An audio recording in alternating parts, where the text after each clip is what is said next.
extra time.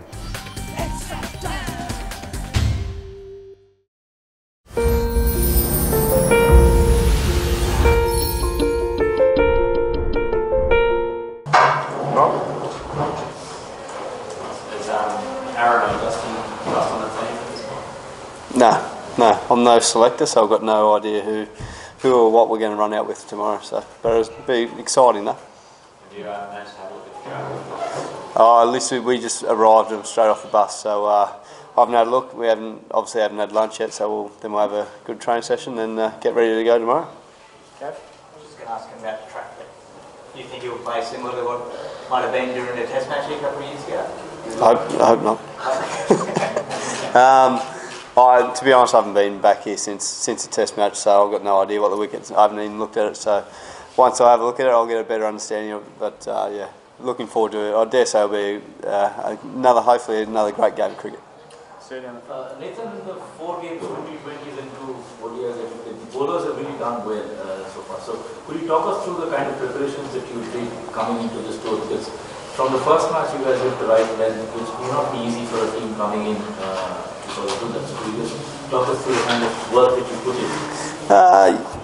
I suppose coming over here, a lot of us have played a lot of cricket over here, whether it's on Australian tours or Australia A tours or the fact that a lot of guys are playing IPL.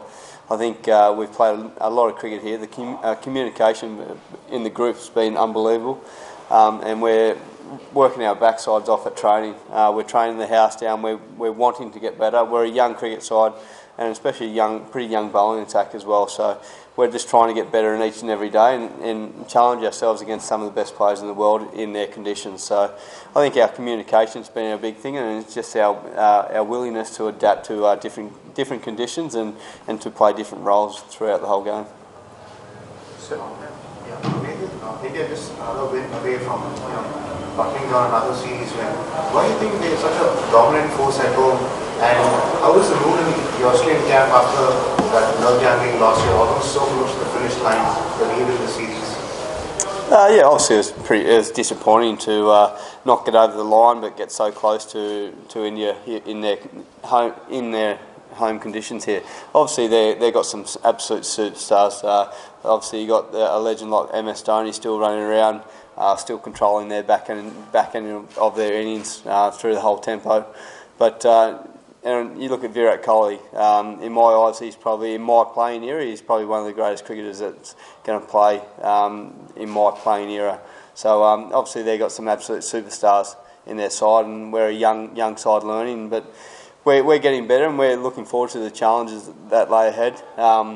There's an unbelievable feeling inside the Australian cricket change room at the moment. There's a lot of belief, but as I said, we're learning, we're wanting to get better.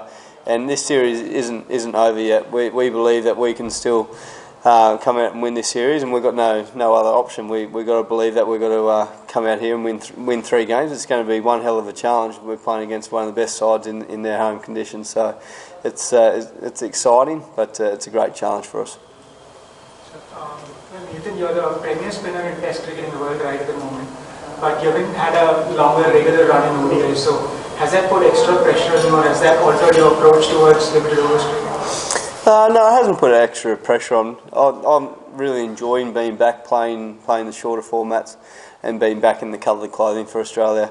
So it's just, for me, it's just about coming out and enjoying the challenge and trying to get better at playing shorter formats. I'm one for always learning about the game of cricket.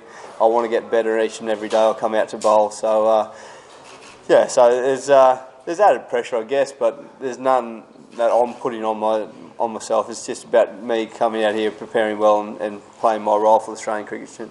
Right, what does it mean to have these type of high-intensity games right now leading into the World Cup? I think it's amazing to have, even the other night, to be out in the middle there batting with Marcus at the end there, and unfortunately falling over the line, but it really gives me personally in that moment a little taster for what may come around the corner.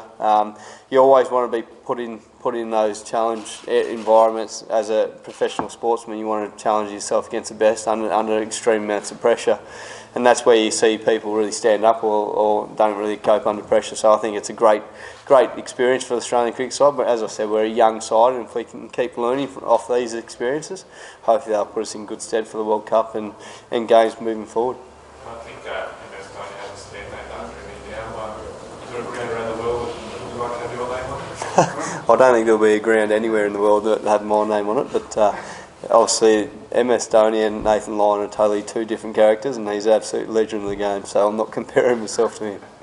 Thanks, sir. Nitin, how do you view the current dominance of, say, the wrist spinners, and how do you view that in terms of, as you are a finger spinner, and do you see that there is a need for wrist spinner, for finger spinners to sort of reinvent their game, and how do you see that going? Especially the limited overs. Obviously, the wrist spinners they're a valuable part to any side. But I'm working on a couple of different variations to make sure that I'm keeping up with the game. The game's moving so fast. As I said, it's a great opportunity for everyone to learn. But I think it's a pretty important balance to have a couple of really good spinners in your side. You look at India; they've got a couple of really good ones. Kuldeep's his skills unbelievable, but the reliance of Jadeja's been quite impressive as well. So. But I think it's quite important for any international side to have a couple of decent spinners, especially going into a World Cup. Over the past few months that we've played and over the trip, do you think this is as good as an international unit in terms of death bowling? That's probably one you need to ask a batter, really. But obviously you're coming up against the likes of Bumrah, who is absolutely exceptional cricketer. We've seen that throughout the test matches at home, but then into the shorter format as well. He's an exciting young cricketer, and to compete against the likes of him at the back end, especially for someone like myself who can't bat, is quite challenging. But they're a very talented side, but to be honest with you, I'm just really concerned about what we're doing as an Australian cricket team. I'm not really worried about what India is doing all their preparation. I'm just making sure that once we walk out in the field there, we're coming out here to compete hard, play some really good cricket, in which there have been some really good games this whole series. So we're looking forward to that for the rest of the tour.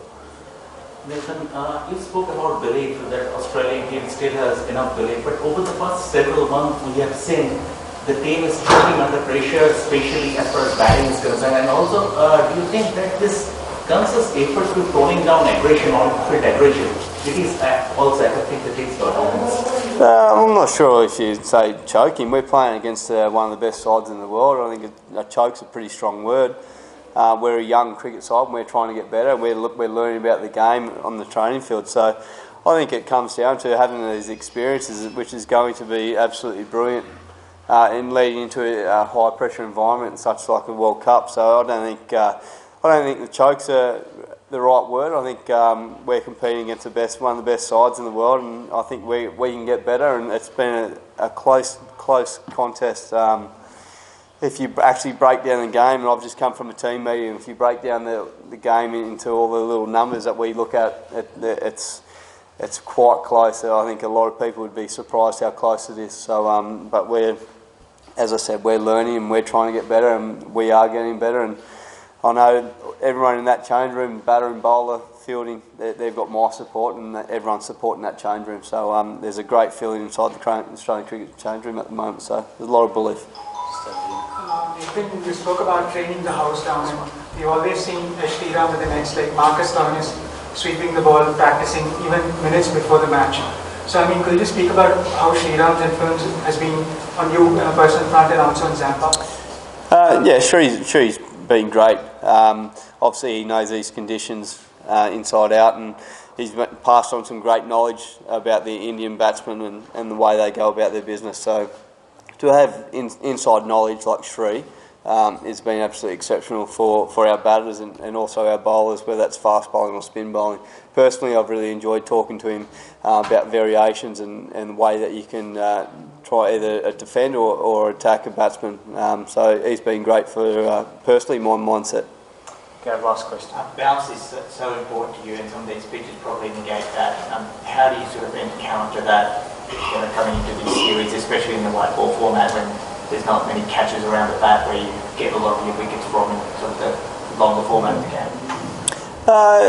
I still believe bounce is a massive weapon. It's about me having the ability to change up the variations, change up pace, and change up my mindset depending on who I'm bowling to. It's really about, for me personally, trying to read the game, what's going to happen in the game before it actually happens, and try and get an understanding and try and control that moment. But yeah, bounce is still a big important factor for me. If I can hit the stickers on the bat, and hopefully those catches are going to go to hand and not into the stand. So, yeah, it's just a good challenge and something that I'm excited about.